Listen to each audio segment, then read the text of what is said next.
सब्बत पाठ 4। क्या यीशु सब्बत का दिन को पालन करता था? यूहन्ना अध्याय 5 वचन 15। उस मनुष्य ने जाकर यहूदी से कह दिया कि जिसने मुझे चंगा किया वो यीशु है। इस कारण यहूदी यीशु को सताने लगे क्योंकि वो ऐसे ऐसे काम सब्बत के दिन करता था।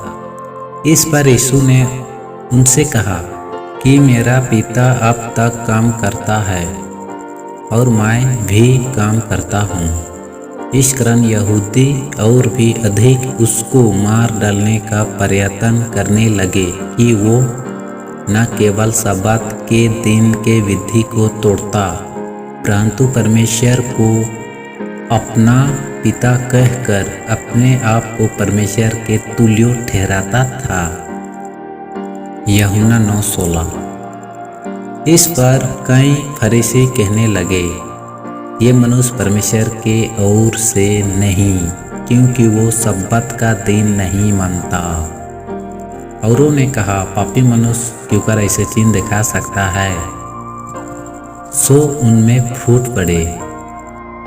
इसका मतलब सब्बत का दिन यीशु लोगों को चंगा करता था, भलाई का काम करता था, पर वो दिन का पालन नहीं करता था। इसलिए तो प्रभु को वचन कहता है, मनुष्य का पुत्र सब्बत दिन का भी प्रभु है, यानी बाकी दिन का भी प्रभु है।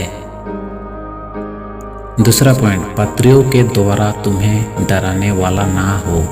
यदि कोई आपको कहे कि पत्री वचन में ये लिखा है बोल के आपको कोई व्यक्ति डराने ना पाए। यदि आप वचन को फॉलो करते हो तो खुदा आपके साथ है। दूसरा कुरिन्थी अध्याय 10 वचन 9।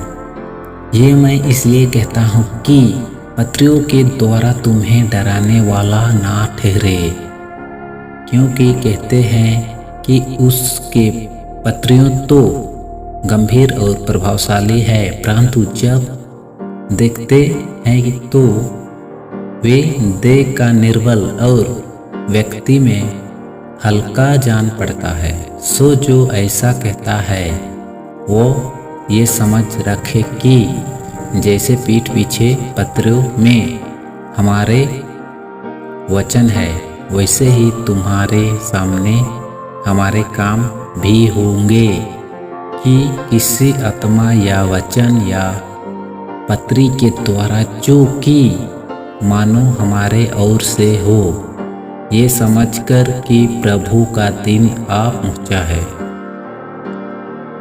तुम्हारा मन अचानक स्थिर ना हो जाए और ना तुम घबराओ।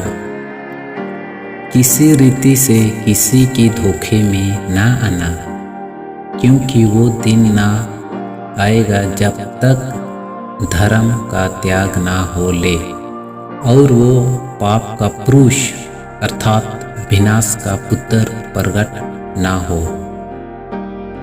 कोई भी तुम्हें पत्री के द्वारा ना डराने पाए, ये प्रभु का वचन कह रहा है।